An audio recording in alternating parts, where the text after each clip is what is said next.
Welcome to At the Table, where we are connecting entrepreneurs, discovering missions, and building communities with purpose, body, soul, mind, and business with Charlie and Heather with Women in Leadership. Hi, welcome back to the table. It's Monday again! It's Monday again. I'm Charlie. And I'm Heather. And we are so excited to bring you guys these two books and these topics this week. It is going to be a good one. Oh gosh, these books are awesome. So I love that we're on The Secret Powers of Yoga by Nishla Joy Devi. Oh, wait, wrong one. And I love that last year we did the Yoga Sutras, so we have that base understanding of some of these concepts that we're going into. So looking at them again is really helpful. It is really helpful. I like going back and revisiting things because you learn a little bit more about yourself every single time. Right. And you learn and grow, and that's why we want to bring these tools to you. So the other book that we're reading is You Can Heal Your Life with Louise Hay. And this is really deep. There's lots of, you could do an overview of this and then go back and really, I think this would be a really good book to journal a lot with.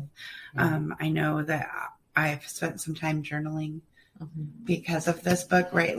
Taking that time and just working through it. Yeah. That's what it's about. And it's a lot to work through. Right. It's a lot to work through.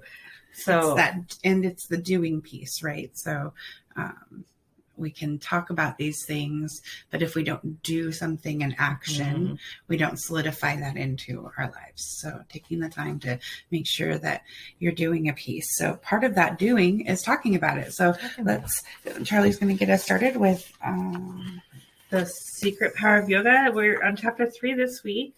If you would like to if you would like to listen to me reading these chapters, those are posted on Sundays on the YouTube channel, so you can check it out over there. But this week, chapter 3 is Rays of Consciousness. Dividing into 5, these rays of consciousness polarize as pleasant or unpleasant. The rays manifest as knowledge, misunderstanding, imagination, deep sleep, and memory.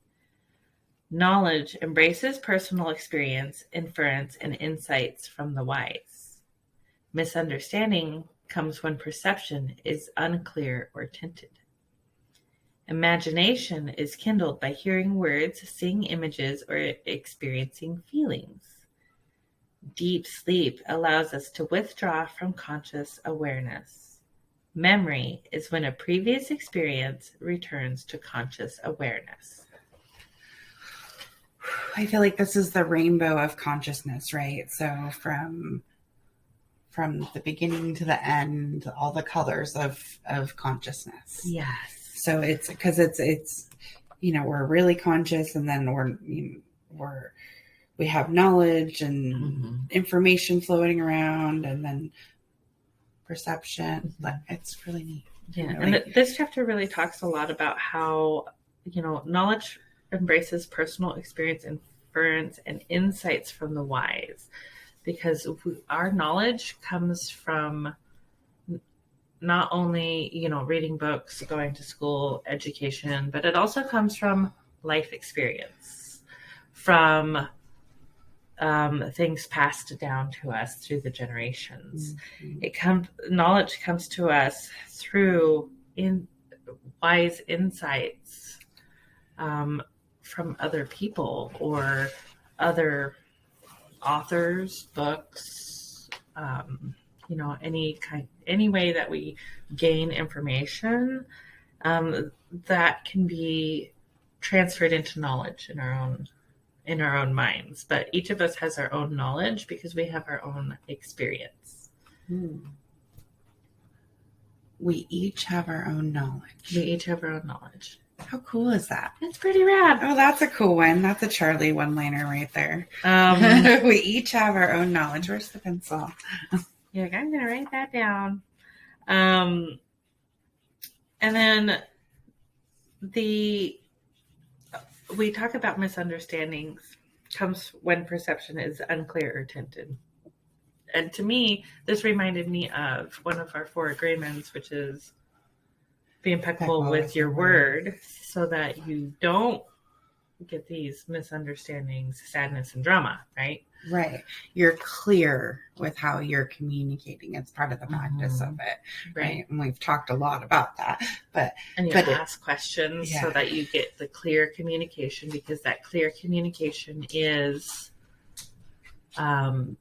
key to avoiding the misunderstandings from, because misunderstanding comes when our perception, and Heather's perception is different than mine, which is different than yours, is because we unclear each have our own knowledge. We have our own knowledge. Right. So we have a way that we approach the world because of our own experiences. Yes. And the culture we were born into in our immediate family, the culture we were born in because of where we live, the country we live in, like all of it trickles up, right? All the layers. So we each have a layer of that knowledge within us. Yeah. This chapter also talks a lot about imagination and how we use imagination to deal with our own experience. Right. Daydreaming isn't necessarily a bad thing. You could be processing different things through your imagination, or, practicing different experiences through your imagination, so that when things happen in the here and now, it's not as horrifying. Right. Of a reaction on the inside, right? It's not as jarring. Yeah. So especially I think with both of us having PTSD, and part of that is like our memories have flashbacks that pull forward and pull us into a situation. We can actually use our imagination powers to recreate what happens or how we stand up for ourselves. We can use it to kind of stop ourselves from going into that experience. Like, it's a very powerful tool, and it's part of creativity. It is. It's really cool. Sleep. You got to download. Your brain it's like rebooting your computer. You need to sleep. Your consciousness needs you to sleep so that it can filter out everything you've taken in. And that deep sleep, that REM sleep, there's a whole bunch of science behind it. Is it Nidra?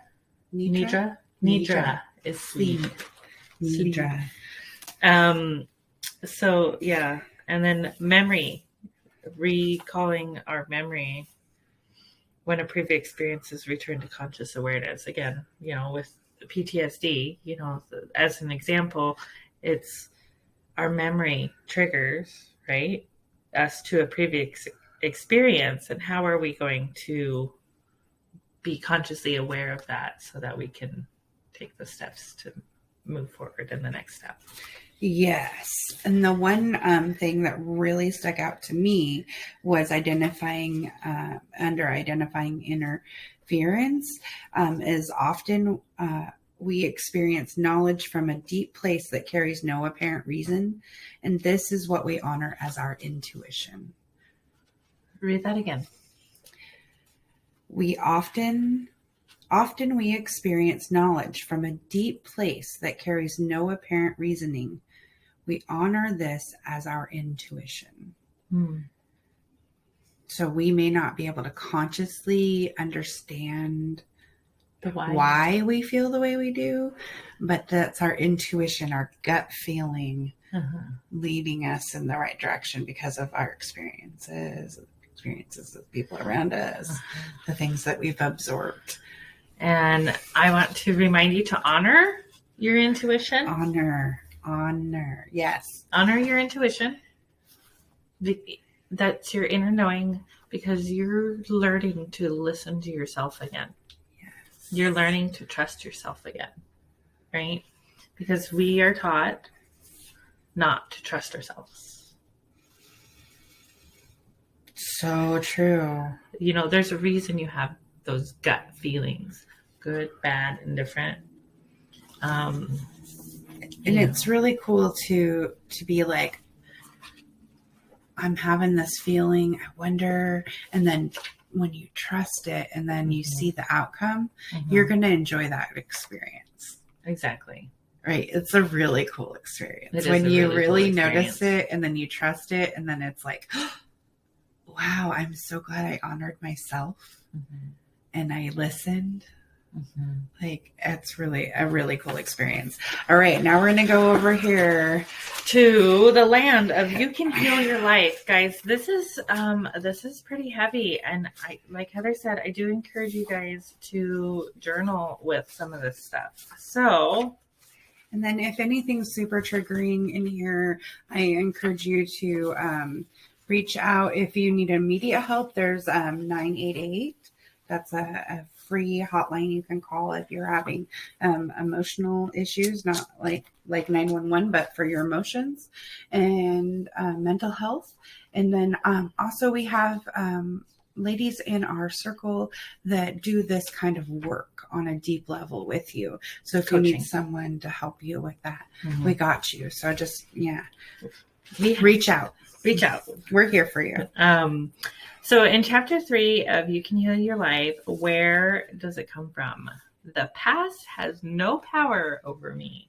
This is huge. I'm really facing this right now, like trying to teach this to my son.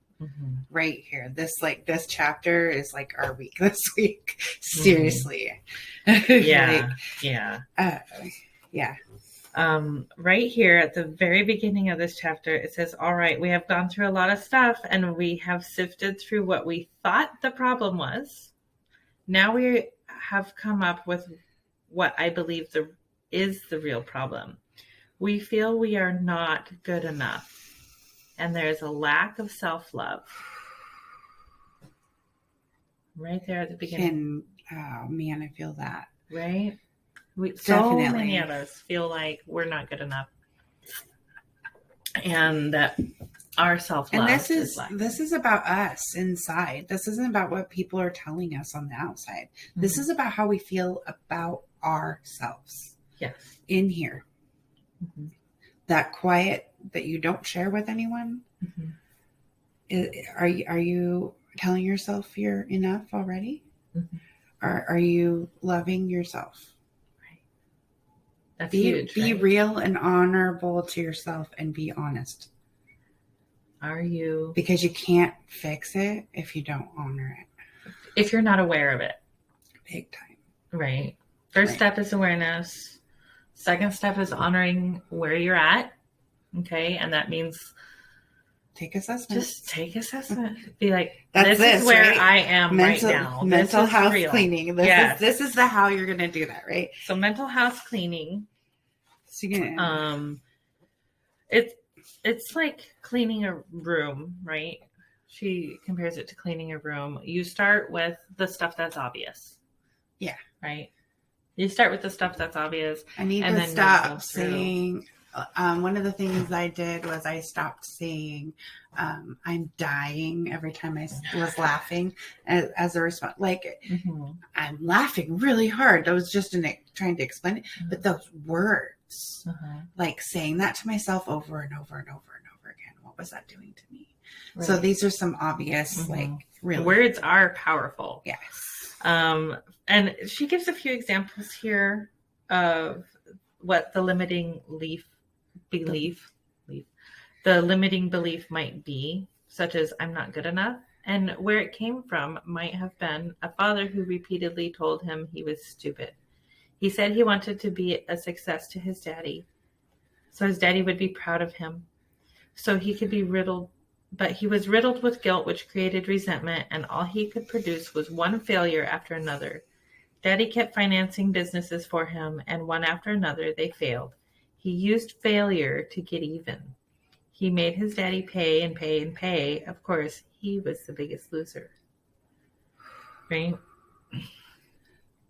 And, so, like, what is that limiting belief of I am not good enough? And where does that come from in you? who this father repeatedly told his son that he was stupid.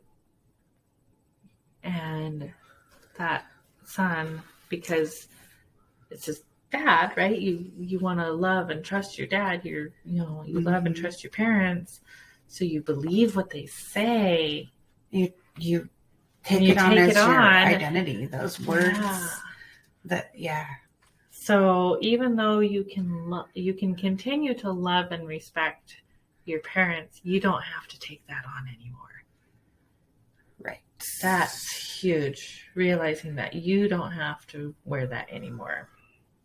Some other big ones are lack of self-love, because you're trying to win someone else's love, but in reality, you're really needing to win your love for yourself. Another limiting belief could be life is dangerous. And that's because maybe you had a parental figure who had limiting beliefs that everybody was out to get them. Oh, yeah. Right? Yeah. The world is a horrible place. It's dangerous. It's not safe out there, I mean, there is a certain amount of keeping yourself safe in the world, but there's also the amount where you end up at home because you can't go out into the world because you feel it's not safe, right? There's a balance between, being prepared for any situation and... This one hit me really hard right here. The limiting belief, I am not good enough. And then the example she gave, where it came from, is being abandoned and ignored. It was difficult for him to talk. Silence had become a way of life for him. He had just come off of drugs and alcohol and was convinced that he was terrible. He was convinced inside that he was terrible. I discovered his mother had died when he was very young, and he had been reared by an aunt. The aunt seldom spoke except to give an order, and he was brought up in silence. He even ate alone in silence and stayed quietly in his room day after day. He had a lover who was also a silent man, and they spent most of their time alone in silence. The lover died, and once again, he was alone. Ooh, that's so sad. It is very sad, but the reality of that feeling of not being good enough, that feeling of being abandoned and ignored, that's very real.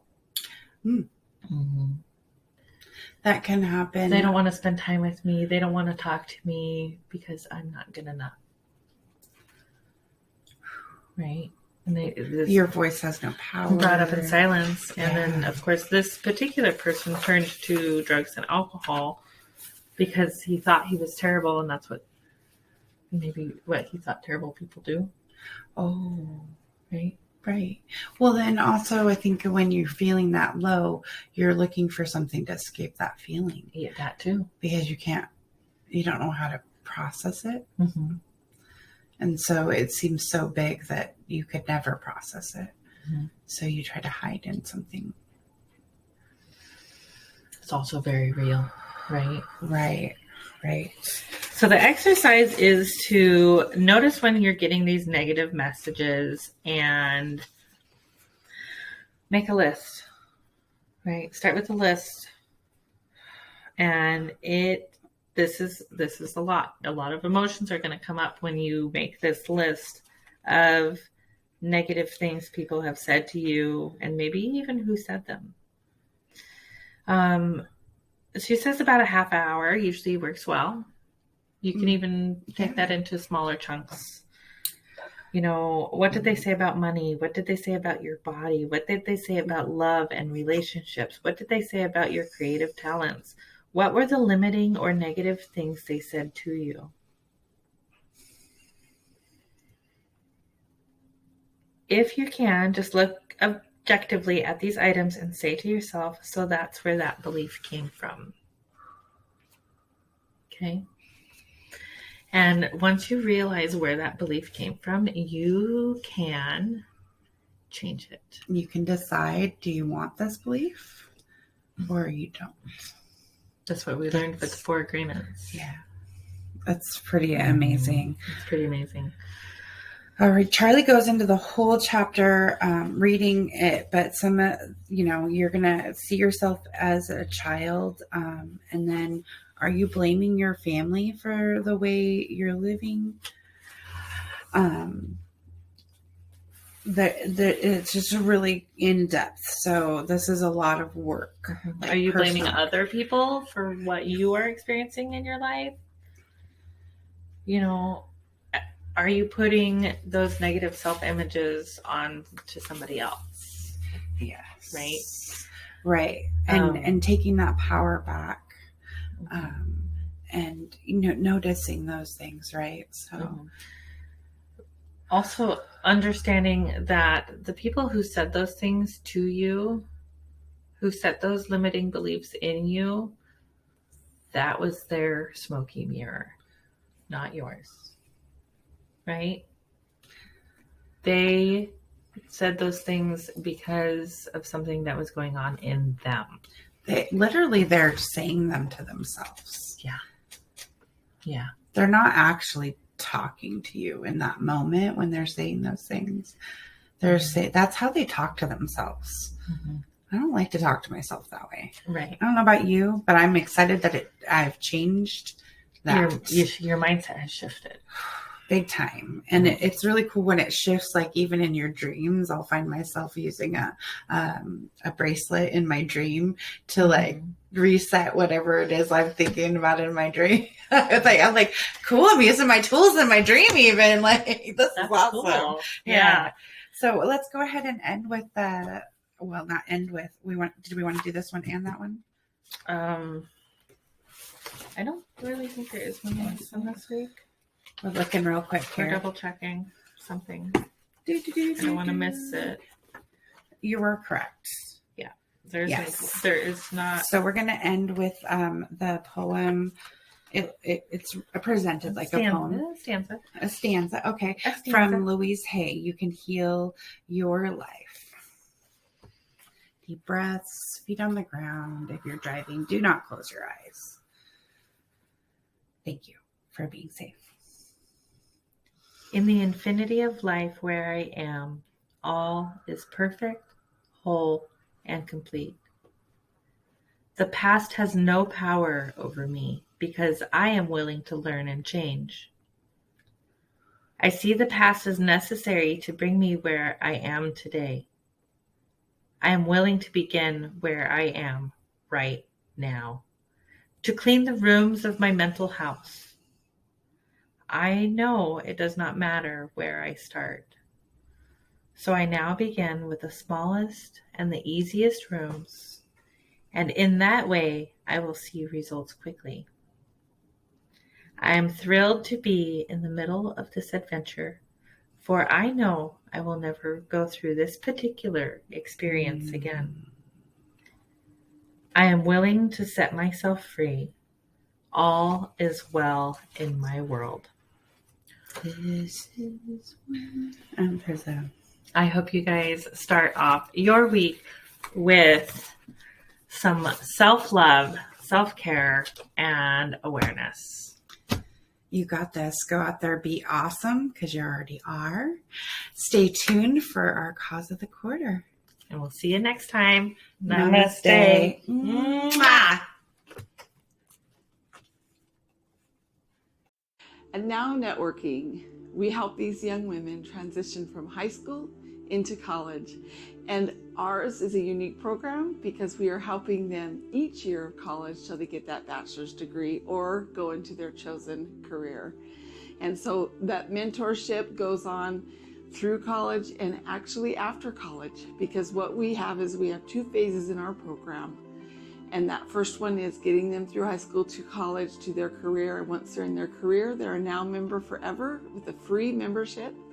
And we have mentors in place, business coaches that help them to learn the essential skills to run an effective business. And so the mentoring goes on, the relationship goes on, and I'm sure that they will eventually also be mentors to the new kids coming into our program. Thank you for joining in on the fun. Be sure to like and subscribe for more.